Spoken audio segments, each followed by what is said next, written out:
Matthew 21, verse 1 to 22. Now when they drew near to Jerusalem and came to Bethphage, to the Mount of Olives, then Jesus sent 2 disciples, saying to them, Go into the village in front of you, and immediately you will find a donkey tied and a colt with her. Untie them and bring them to me. If anyone says anything to you, you shall say, The Lord needs them, and he will send them at once. This took place to fulfill what was spoken by the prophet, saying, Say to the daughter of Zion, Behold, your king is coming to you, humble and mounted on a donkey, on a colt, the foal of a beast of burden. The disciples went and did as Jesus had directed them. They brought the donkey and the colt and put them on their cloaks, and he sat on them. Most of the crowd spread their cloaks on the road, and others cut branches from the trees and spread them on the road. And the crowds that went before him and that followed him were shouting, Hosanna to the Son of David! Blessed is he who comes in the name of the Lord! Hosanna in the highest! And when he entered Jerusalem, the whole city stirred up, saying, Who is this? And the crowd said, This is the prophet Jesus, from Nazareth of Galilee. And Jesus entered the temple, and drove out all who sold and bought in the temple. And he overturned the tables of the money changers and the seats of those who sold pigeons. He said to them, It is written, My house shall be called a house of prayer, but you make it a den of robbers. And the blind and the lame came to him in the temple, and he healed them. But when the chief priests and the scribes saw the wonderful things that he did, and the children crying in the temple, Hosanna to the Son of David, they were indignant. And they said to him, Do you hear what these are saying? And Jesus said to them, Yes. Have you never read? Out of the mouth of infants and nursing babies, you have prepared praise? And leaving them, he went out of the city to Bethany and lodged there. In the morning, as he was returning to the city, he became hungry. And seeing a fig tree by the wayside, he went to it and found nothing on it but only leaves. And he said to it, May no fruit ever come from you again. And the fig tree withered at once. When the disciples saw it, they marveled, saying, How did the fig tree wither at once? And Jesus answered them, Truly I say to you, if you have faith and do not doubt, you will not only do what has been done to the fig tree, but even if you say to this mountain, Be taken up and thrown into the sea, it will happen. And whatever you ask in prayer, you will receive, if you have faith.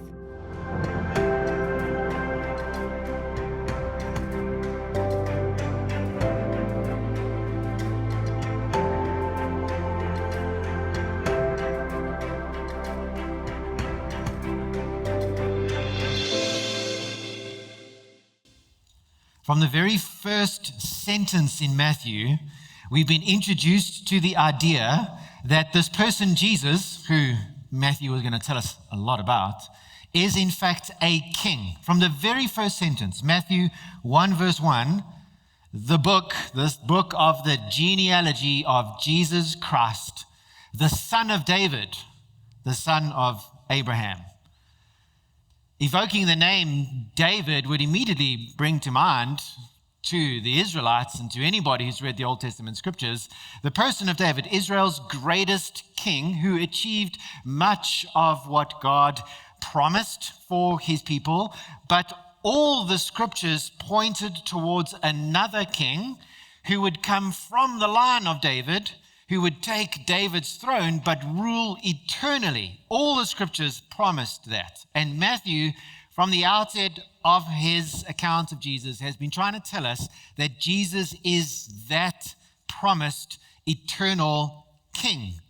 Now, of course, if he is a king who's going to rule eternally, that means he will have to be of some sort of special sort of person, which is why at the same time, from the very beginning of Matthew's account, we were introduced to the idea that Jesus is God's own son.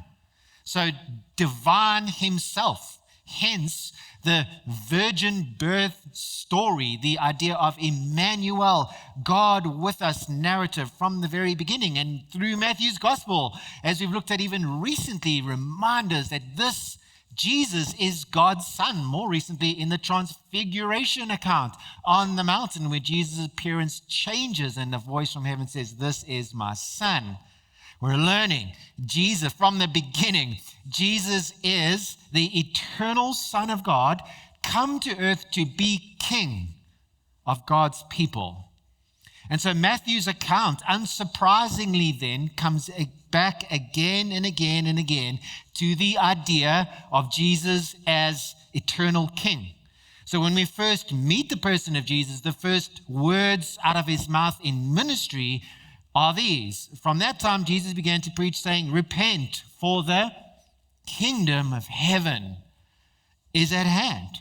His very first major sermon, the first big teaching block of 5 in Matthew's gospel, this epic Sermon on the Mount in chapter 5 to 7, is all about how his kingdom works. And the opening line to that sermon is, "Blessed are the poor in spirit, for theirs is the kingdom of heaven." Then Jesus recruits followers or disciples who ultimately he entrusts very kingdom-like responsibilities to. And we see that in the second of his great big sermons in chapter 10.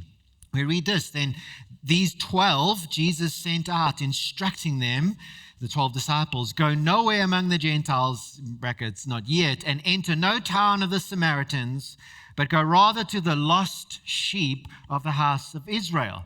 And proclaim as you go," Jesus says, "this is what you must say. The kingdom of heaven is at hand." That's what he said. "And heal the sick, raise the dead, cleanse lepers, cast out demons," all the things Jesus did. And even then, to his disciples, who is entrusting kingdom-like responsibility to, even in that chapter 10, the idea of sending them to the lost sheep of the house of Israel evokes, in a way that only the Bible can do, evokes a kingdom image, because the great king, again, David, before he was king, he was a shepherd, literally, and when he was installed as king over Israel, remember David is the one Jesus is taking over from eternally. When David was installed as king, this is how that ceremony progressed. And all the tribes of Israel came to David at Hebron and said, this is as he was consecrated, anointed as king, "Behold, we are your bone and flesh. In times past, when Saul was king, it was you who led out and brought in Israel. And the Lord said to you," this was God's commission to David, the great king, "the Lord said to you, you shall be shepherd of my people Israel, and you shall be prince." So David, the model of David, is a shepherd kind of king. And just as David was anointed king, born in Bethlehem, so too was Jesus born in Bethlehem, and so too will Jesus, the eternal king, be a shepherd kind of king who will shepherd the people of Israel. And this is what was expected then of this Messiah, this future king who would come. Even the religious leaders quote this to Herod at that amazing birth story of Jesus, who, remember, Herod wants to kill him. And when Herod asks where he was born, the religious leaders go, "Oh, we know where he will be born." And they quote book of Micah, but they told him, "In Bethlehem of Judea, for so it is written by the prophet, and you, O Bethlehem, in the land of Judah, are by no means least among the rulers of Judah, for from you shall come a ruler who will shepherd my people Israel." This king would be different. Yes, he would preside over a time of unrivaled, unparalleled peace and prosperity, of abundance and victory, but he would be shepherd-like. He would be a shepherd-like kind of king, a servant-like kind of king, who would tenderly rule over his people. And it's become clear along the way to a lot of people as we're journeying through the story of Jesus that Jesus, is this Davidic kind of shepherd king, the one expected. It's become clear to some people, but the people to whom it's become clear are quite surprising. For example, two sets of blind men. Chapter 9 and chapter 20, which you heard about last week. Chapter 9, as Jesus passed on from there, two blind men followed him, crying aloud, "Have mercy on us, Son of David." That's that same line from the beginning of Matthew. They get it. He's the Son of David, the shepherd king. Chapter 20, and as they went out of Jericho, making their way to Jerusalem, a great crowd followed him. Behold, two blind men sitting by the roadside. Not the same two blind men, because those are the guys who were healed.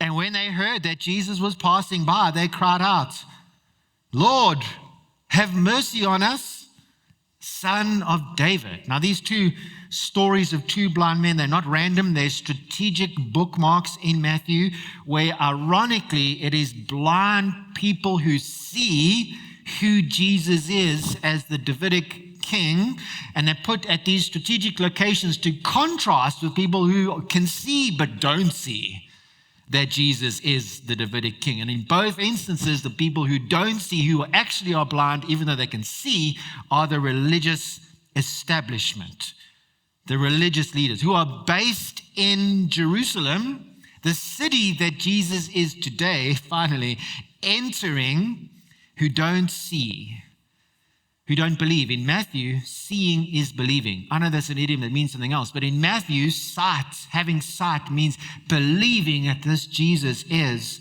the Son of David. They don't see. And so they become, the religious establishment very quickly become the antagonists in the story, increasingly hostile to Jesus, ultimately because of the message of his being Israel's king that's rising more and more through the story. They become increasingly hostile, bent on destroying him.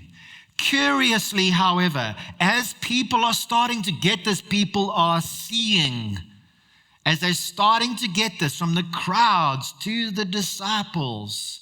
Curiously, Jesus then all of a sudden started to talk about the fact that when he gets to Jerusalem, which is the city of the great king, which is where the throne of the king is based, and as they get closer and closer to Jerusalem and the expectation is arising that he's the king, very curiously, Jesus starts to talk about the fact that he's going to die there in Jerusalem, which is terribly confusing, because why would the king in waiting, as he gets closer and closer to Jerusalem, the city from which he must reign, start to talk about dying?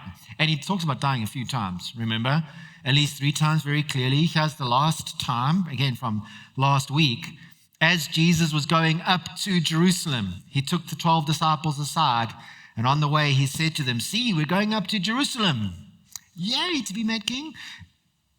Well, and the Son of Man will be delivered over to the chief priests and scribes. They will," not coronate him, "condemn him to death, deliver him over to the Gentiles to be mocked and flogged and crucified, and he'll be raised on the 3rd day." Now, as I mentioned, Easter Sunday this year, in all of these 3 or 4 predictions of Jesus' death, we remember the dying bit, that he knows he's going to die, but we forget the fact that he also knows that he's going to rise from the dead, which seems to be in line with an authoritative, eternal king who can defeat even death, right? If he's going to be an eternal king who can defeat death, you would expect that he could rise from the dead. So this is actually fitting in line with what we were expecting about this eternal king. But there was an even deeper significance to his death and resurrection, not just showing authority even over death, but the achieving of the release of slaves through his death, which again, that seems like a very king-like thing to do, don't you think? That those who are oppressed achieving freedom, yes, a king would do that. But how would his death and resurrection achieve freedom for captives? Well, we found out, again, last week, one of the most important lines in Matthew's gospel, that after Jesus rebukes them, and Brett dealt with this so well last week, for them not wanting to be servants, Jesus says, "Even as the Son of Man came not to be served, but to serve and give his life as a ransom for many." That sentence is the clearest picture we have of Jesus' self-understanding of what his death would achieve. Ransom, the price you pay to set slaves free. Who the slaves? Freed from what? Well, you got to go back to the beginning of Matthew, to when Jesus was named at that birth story. Joseph, son of David, the angel says, don't fear to take Mary as your wife. That which is conceived in her, she has not been unfaithful to you. That which is conceived is from the Holy Spirit. She will bear a son. You shall call his name Jesus, for he will save his people from their sins. So Jesus, we're learning, is God's divine son. He's appointed king over his people. But before he reigns, he must save. And he will start by saving his people from the very bondage that will condemn them eternally, their sins. But make no mistake, his rule would extend over people's eternal souls to their lives, to nations and bliss and security forever. It is not just a spiritual kingdom. It is a fully physical one too. That's what we've been learning so far about Jesus, thanks to Matthew's gospel. Now, I'm giving you that summary today, partly because this is the end of season 4, Kingdom of Heaven. So we take a break for 3 weeks. I thought a helpful time to summarize. We're going to pick it up again the first week of July for the final season of Matthew. Still a lot to say in that final season. Don't get too excited. But I'm also giving you that summary today because this is everything we've learned about Jesus from Matthew 1 to 20, all of which has taken place so far in Galilee. But Jesus, as we know, has left Galilee. He's on his route to Jerusalem. Today, he enters Jerusalem. And I think a really helpful question for understanding these initial events taking place in Jerusalem, a really helpful question to understand them is the question, how will Jerusalem know he is the king? Like we know, 20 chapters, everything I've told you, many sermons, many epic healing stories. How will Jerusalem know that he's king? Everything that's happened over years in Galilee, how's that going to become clear in just days? I mean, it's just, we've got one more season left of Matthew. It's going to take us about another 20 weeks, but that only covers 7 days of Jesus' life. How will they in days learn that Jesus is this king? Well, he's not going to redo everything he did in Galilee. This is not like some road show. Every major town, Jesus pulls in and says the same things and does. He's not.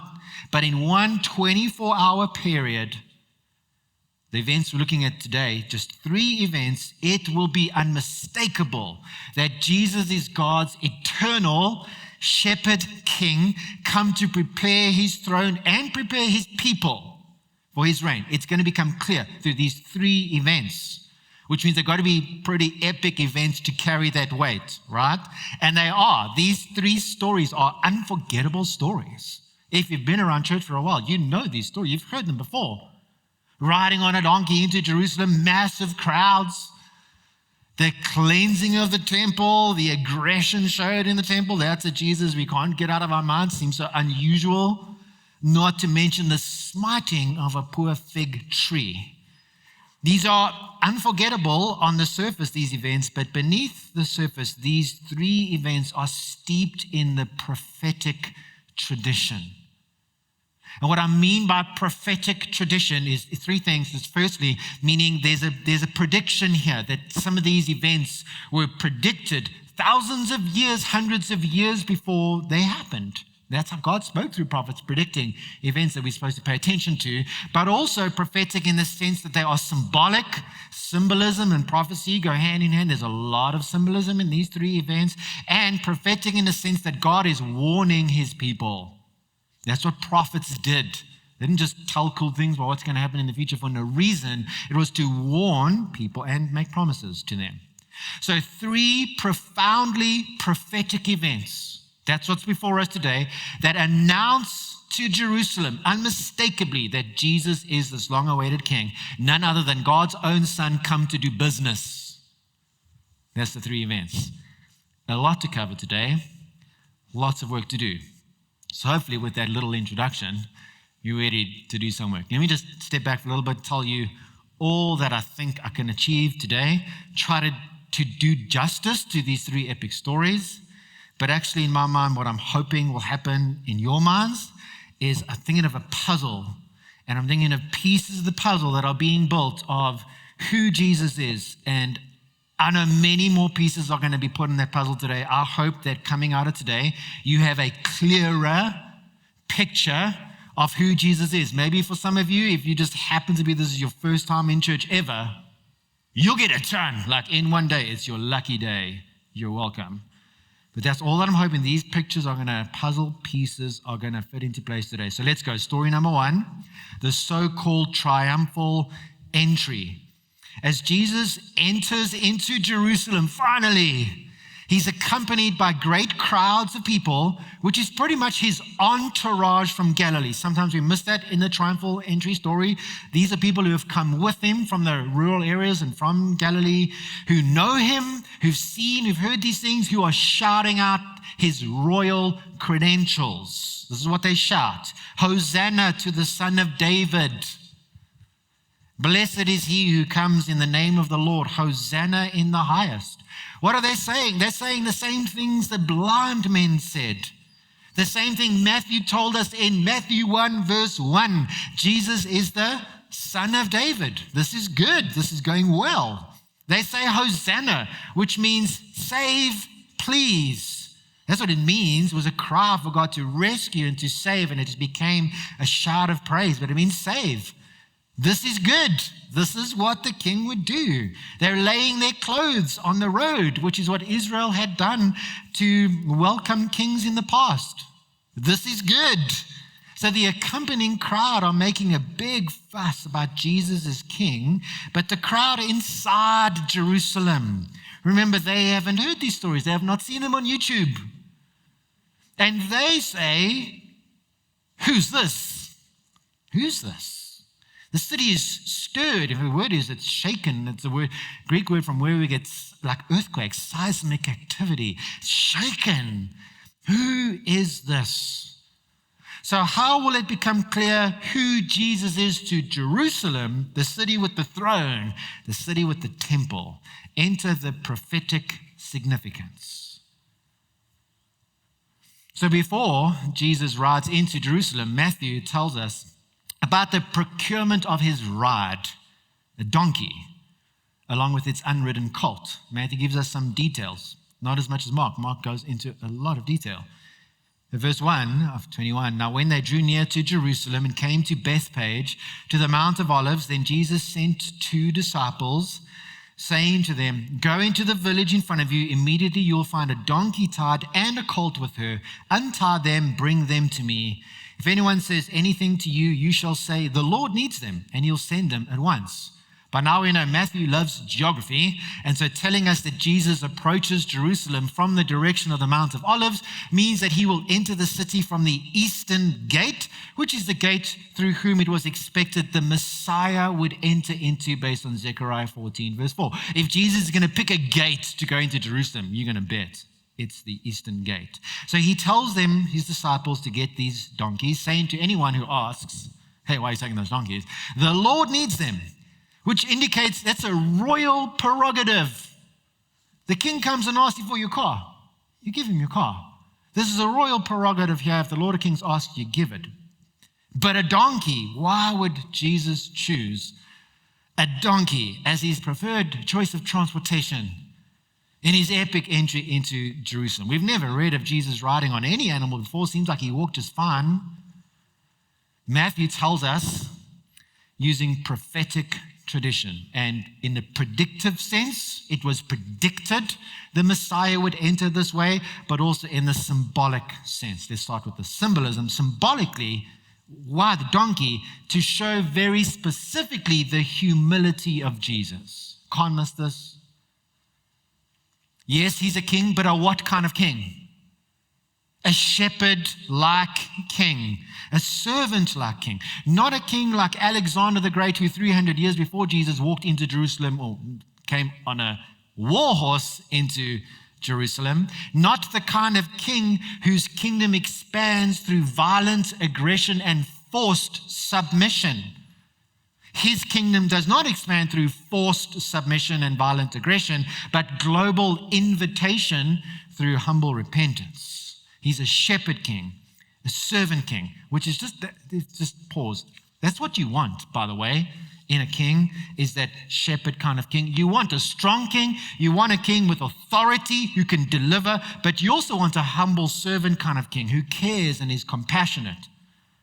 I mean, just imagine, I think you mentioned this last week, but imagine a government that is strong and authoritative, but also compassionate and humble. Imagine, can't. It's just unimaginable here.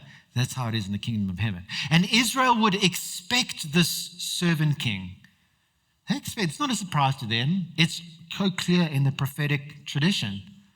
For example, just before in Matthew's gospel, another story of son of David, the crowd. You say, could this be the son of David, which happens as a response to Jesus healing a demon-possessed man? We read this, Matthew 12.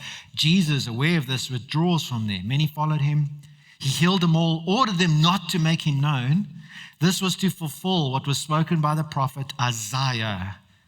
Behold, my servant, God says, whom I've chosen, a servant, my beloved, with whom my soul is well pleased. A voice, this is my son, listen to him, my beloved son. I will put my spirit on him, he will proclaim justice to the Gentiles, but he will not quarrel or cry aloud. Nor will anyone hear his voice in the streets. A bruised reed he won't break, a smoldering wick he won't quench until he brings justice to victory. This is the picture created of the servant king. It's no surprise that he would be on a donkey, which in Zechariah and Matthew takes pains to show out is a beast of burden. This Messiah comes in on a beast of burden, a beast designed to work and serve to the profit of others, not draw attention like a war stallion. This is something you have to see in this entry. It would have been utterly striking for the Romans and most secular people. There's no a king be paraded in plain clothes on a donkey. He is a king, but a humble one. And this was predicted. It's not just symbolism. It is symbolism, but it's predicted. Zechariah 9, verse 9, Matthew tells us it's from Zechariah. This took place to fulfill what was spoken by the prophet, saying, say to the daughter of Zion, behold, your king is coming to you, humble, mounted on a donkey, on a colt, the foal of a beast of burden.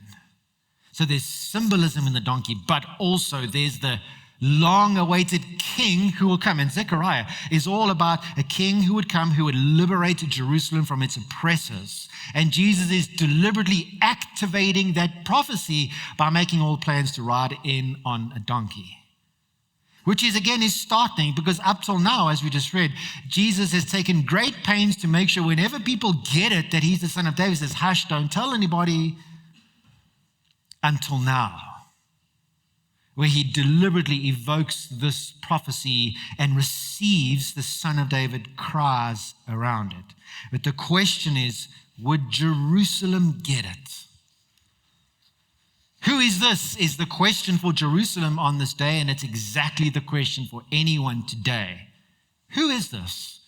Everybody knows about Jesus, but who's he really? Just a good guy? Well, he's a good guy. Just a great teacher, phenomenal teacher, the best. A prophet, yes. But more than that, the king. This must be decided. It must be decided. Who is this? Jerusalem must decide before the king returns again. I know we just took a big jump forward there. But yes, this king will come again. There is a future element all over the entry into Jerusalem. If you carry on reading Zechariah 9, it's there. There's other predictions of the Messiah coming on a donkey, like Genesis 49, which has a future element to it. But for the sake of time, let me move slightly forward in Matthew to when Jesus breaks down over the state of Jerusalem. He breaks down, he cries, he laments. Jerusalem, Jerusalem, the city that kills prophets stones those that are sent to it. How often would I have gathered your children together as a hen gathers her brood under her wings, and you were not willing? It's a shepherd metaphor, but with chickens, but I'm sure it's still shepherd-like. See, your house is left to you desolate. And listen to this, for I tell you, you will not see me again, Jesus says, until you say, blessed is he who comes in the name of the Lord. But the first time, it's already been said, so there's going to come another time when that will be said, when hosannas will be heard, and blessed is he who comes in the name of the Lord will be heard. The first time it was said, he comes as a humble king. But the second time when that gets said, he comes as the conquering king. We are living life now between the two hosannas, between the two blessed is he who comes in the name of the Lord. Make no mistake, this triumphal entry is both a recognition of Jesus' entry into Jerusalem as a humble king, but a reminder of his re-entry one day as a conquering king. That's the actual triumphal entry, the next one. But the question is, are you with him? And that question has to be answered between the two hosannas for us now. Jerusalem has to decide. We have to decide. And on that note, onto the second story. So Matthew has Jesus, after entering Jerusalem, that his first activity is what? Goes to the temple, which reminds us of Malachi 3 verse 1. The Lord whom you seek will suddenly come into his temple. Matthew wants us to know he's coming straight to the temple. To do what though? Well, verse 2 of Malachi 3 says, for he is like a refiner's fire and a fuller's soap. I actually don't know what a fuller is, but somebody who uses soap. So he's coming to purify, to cleanse. That's what Malachi predicted. The Lord will come to his temple and he's going to clean house. And we see Jesus acting exactly like he's cleaning house by booting out of the temple court area the money changers and people acting like it's a market. This is supposed to be a house of prayer, Jesus says, quoting Isaiah 56. This is a place where people should be able to come and find God and relate to God. What a privilege. Time today doesn't allow us, when we get to the fig tree, to talk about prayer, where Jesus says mountains will be moved through people who have faith in God and express their faith and need through prayer. This is supposed to be a house of prayer, but instead it's a commercial enterprise. And where this commercial activity is taking place is in the court of the Gentiles, which is the temple area was divided into areas through which only certain people could go. The Holy of Holies, just the priests, then the Jewish men, then the Jewish women, and then the court of the Gentiles. Gentiles could not go further than that place. But it was in the court of the Gentiles that this bazaar was happening. Commercial activities clogging the place of prayer for Gentiles, who we know are getting included into the story of people of God. They can't pray because of all the stuff going on around them. This is supposed to be a house of prayer, Jesus says. And then he quotes Jeremiah. He's just like combining text from prophets, Isaiah, Jeremiah, like he knows the scriptures so well, which just, by the way, just to say to people, say, man, I really like Jesus and the idea of Jesus, but I don't really take seriously the Bible. You can't separate the two. Like one of the reasons I'm so obsessed about the Bible is because I follow Jesus and he's obsessed about the Bible. You've turned it into a den of robbers, Jesus says, quoting Jeremiah 7. You've turned it into a den of robbers, which could mean that these money changes, that stuff needed to happen, not in the temple area. But it could mean that they were extorting people. There's evidence that happened after the time of Jesus. But if you think about it, robbery doesn't happen in a robber's den, does it? The robber's den is where the robbers hide, not where the robbers rob. Meaning that this temple area is hiding, that robbers are hiding there. So who are the robbers? Whose den is it? Ultimately, the religious leaders, who's supposed to be the shepherds of Israel, who corrupted in their hearts, ultimately seen in them being blind to Jesus as the shepherd king. But also the worshipers in the temple, whose hearts are not actually for God, who are going through the motions, believing the religious ritual will protect them. They're the robbers, hiding in the temple area. And you can see that clearly if you click on Jeremiah 7. There's just a little den of robbers, but if you double click on it, boom, you get to Jeremiah 7, which is an epic warning prophecy by Jeremiah against the worshipers and leaders in the temple. Let's read it.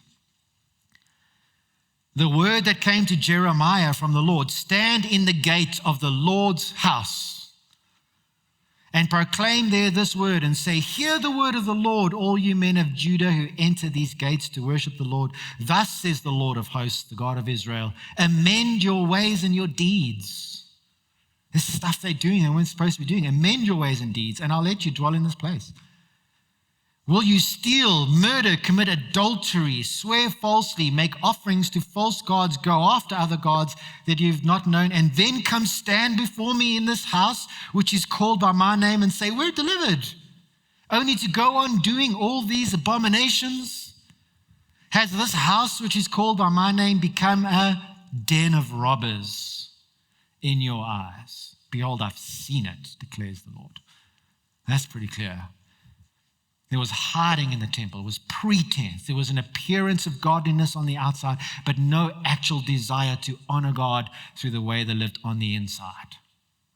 And just hoping by rocking up in the temple, it would be spiritually scrubbed. And Jeremiah warns against that disobedience, that practice. Very graphically, you can go read it at home. It's a lovely bedtime reading.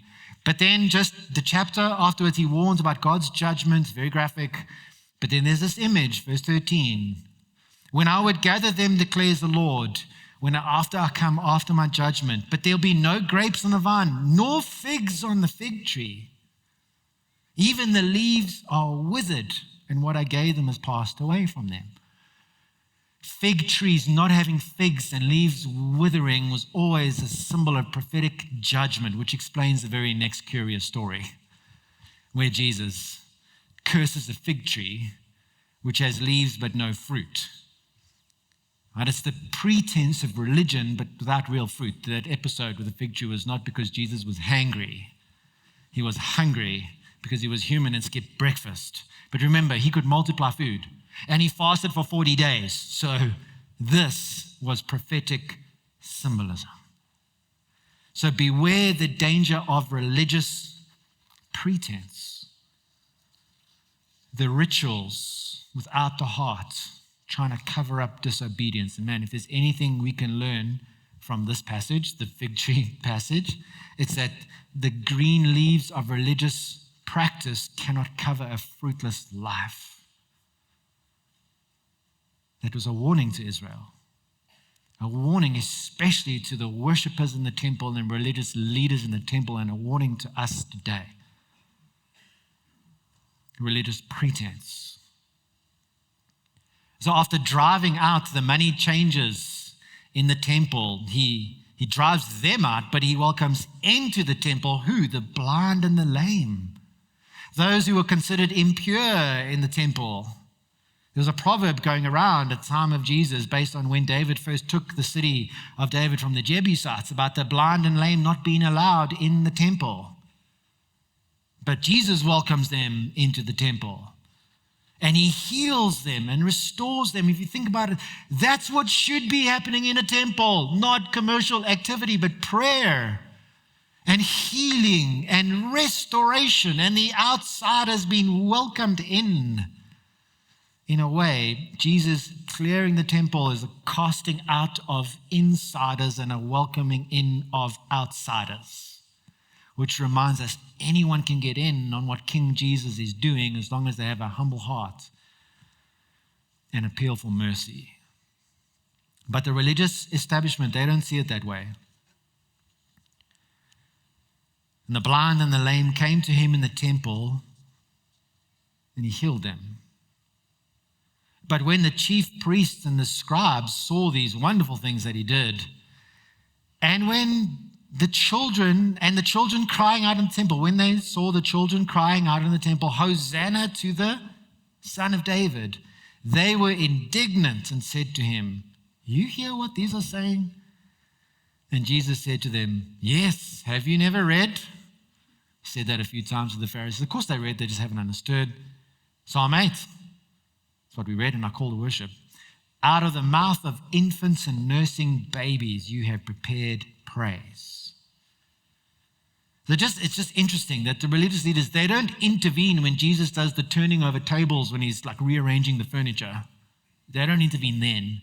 Maybe because they're scared, but they intervene here when they hear, oh, you're the Son of David. That's when they step in. They're so threatened at any kind of acknowledgement that Jesus is the Son of David. So they step in.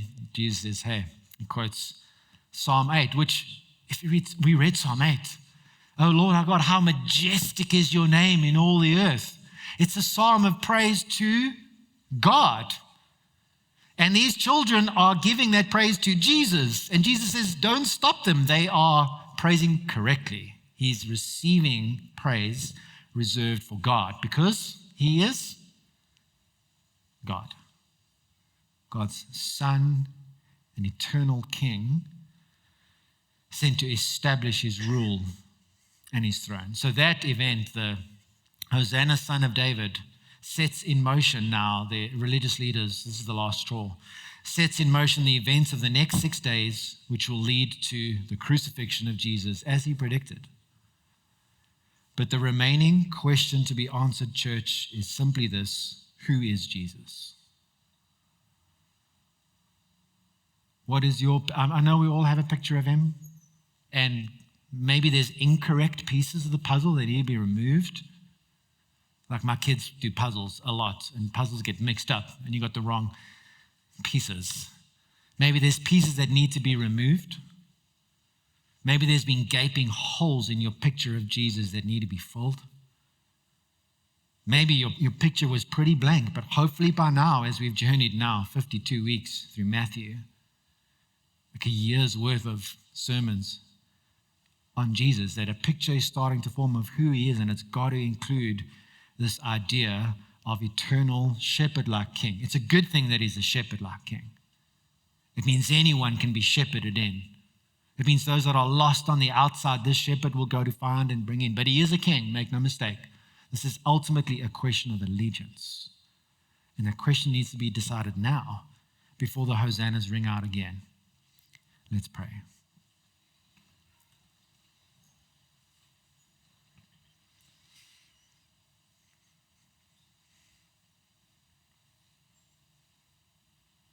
Church, I simply want to allow you some time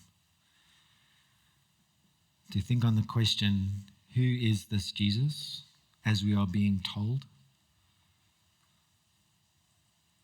And let it take shape. But then to allow appropriate response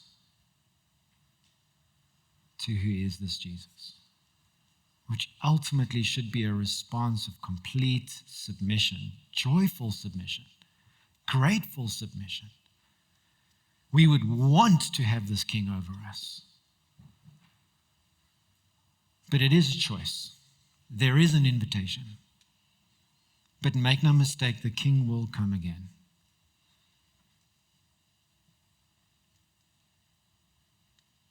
So, Heavenly Father, help us by your Spirit through your word. The aim today that we more clearly see your Son. And that as we see that image, that a rightful response takes place in our hearts and in our minds. A decisive response to swing allegiance from the kingdoms of men to our own kingdoms to yours.